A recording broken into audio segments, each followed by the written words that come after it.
Hi everyone. So for my final project slash paper, I decided to do mine on bringing immersive audio into consumer markets. Specifically, how can we take an immersive listening experience for a surround area and in some way compress it so that way we can be able to market it for consumers. Um, while we were doing our stuff at Sark, I was thinking that being in the surround spaces is really cool, and having all those speakers sort of envelop around you is really cool. And I thought, man, wouldn't that be cool if I was able to have something like that at home? Unfortunately, I can't, and there are two reasons why. Number one, I have a very small bedroom. I would not have enough space to put like 12 speakers in my room. Number two, surround spaces are expensive, let alone surround spaces for home environments.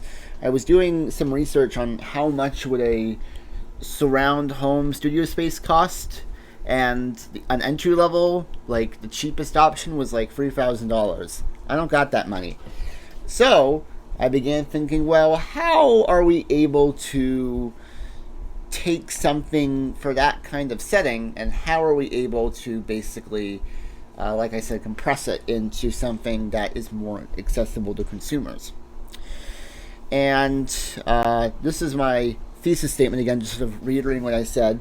How do engineers take an immersive listening experience design for a 5.1 surround studio space to be marketed for consumer-friendly settings?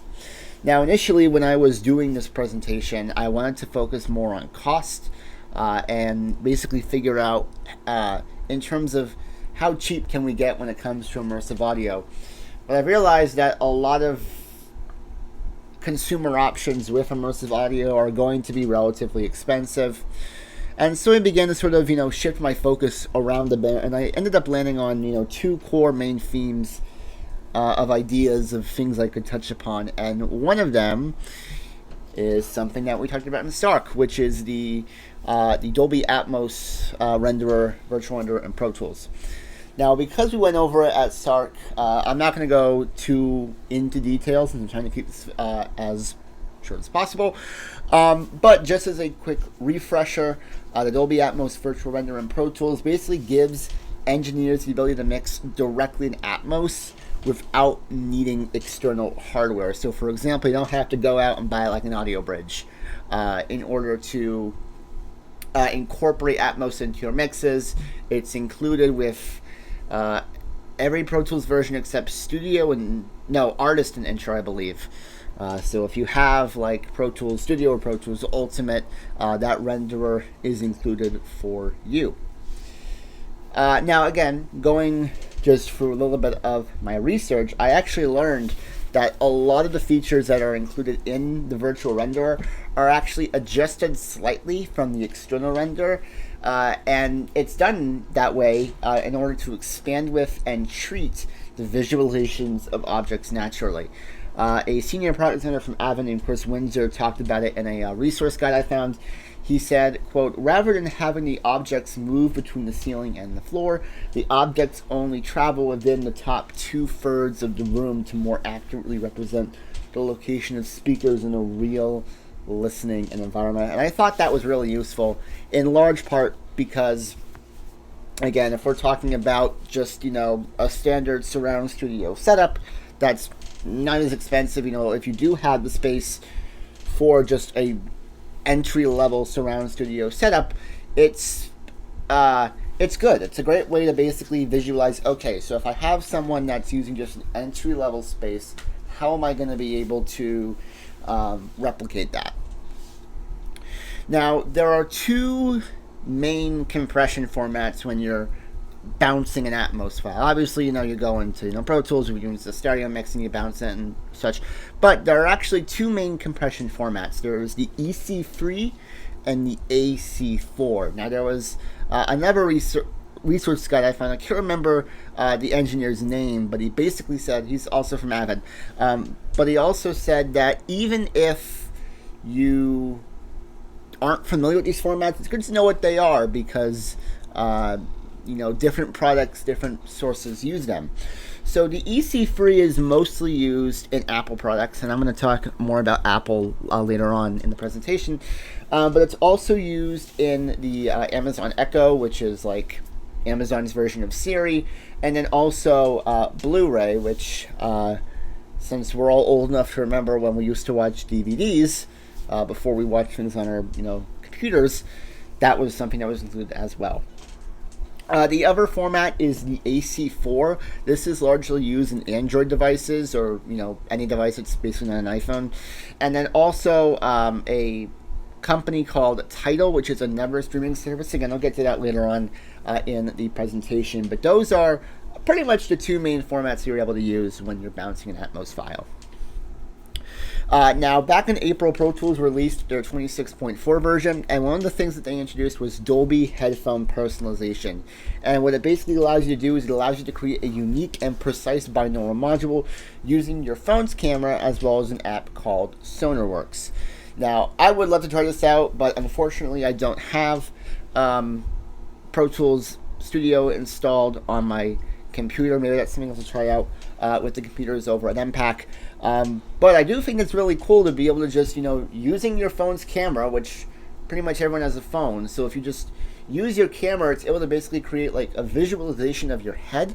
And that way you're able to, a more precise binaural module, basically. Now, that being said, it can be widely translated from multiple environments. So if you're like mastering and you're going around different, environments and you're testing out your sound. But that said, it's mostly used for content creation. It's not so much used for consumer playback.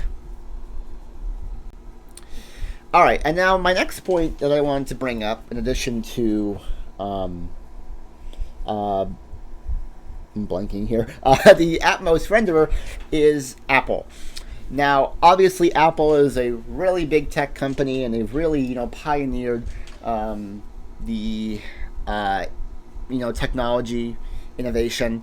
I consider myself to be an Apple fanboy myself, so I was really excited to basically dive nitty-gritty into some of what Apple does. So in 2021, Apple Music announced that they would be bringing spatial audio for Dolby Atmos, and this is included with an Apple Music subscription. I believe a student discount is only $6, so it's a great deal if you want to get some immersive audio in your hands for cheap. And then, of course, Apple's AirPods, which are their high-end tech headphones.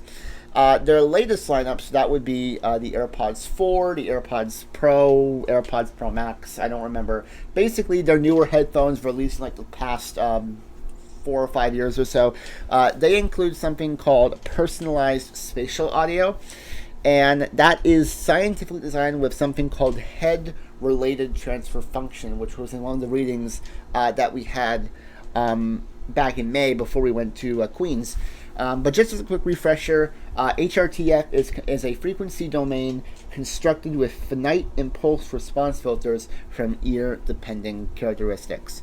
Whole bunch of sciencey stuff. I won't get too much into it. You can probably find a good definition online. Another thing I found out too is that the AirPods Pro Max 2, which is Apple's over-the-ear headphones, they have noise cancellation, a whole bunch of cool, really neat features. But they also provide support for lossless and ultra-loss latency when you're producing in Logic Pro. So it's great for producers who are looking for high-end fidelity audio when they're doing producing. It's also good for consumers as well who just want to listen to studio-level music. And while I am on the topic of lossless audio, I should also mention that Apple Music does offer music in lossless and high-res lossless audio. I personally prefer listening in Atmos for obvious reasons, but that is just something to keep in mind if you want to listen to more high-fidelity audio. Continuing on just a little bit more, there are, of course, other companies that do offer immersive audio. One of those companies is Tidal, which I mentioned earlier. Tidal is sort of the second company besides Apple that does offer Dolby Atmos. They also, again, they offer high-res music. So if Apple's not your thing, or if you don't own an Apple device, Tidal's another great company. It was launched a little over a decade ago by a Norwegian company called Spiro, I don't know if I pronounce it, but they've been making good business as well. Some other companies as well, Amazon Music HD, which is included if you have Amazon Prime, and also, as I mentioned, Blu-ray as well does offer immersive audio. Now, this was something that Chris did mention, but one company that has yet to incorporate immersive audio is Spotify. Now, Spotify is obviously one of the largest companies in the world when it comes to listening to music. It has the highest subscriber count of any company, but yet they have yet to offer immersive audio. There have been no plans to introduce it as of the time of this presentation. Maybe there'll be something down the line in a few years, who knows, but right now they are currently experiencing with FLAC format. So basically, if you want to listen to Apple Music and you're just a regular consumer, Tidal or Apple Music are going to be your best bets for that. So yeah, that concludes my presentation on immersive audio and consumer markets. I hope you'll leave a comment for me if you have any questions. I might be able to answer them. But yeah, thank you so much for listening, and I will see you all again in September. All right, bye.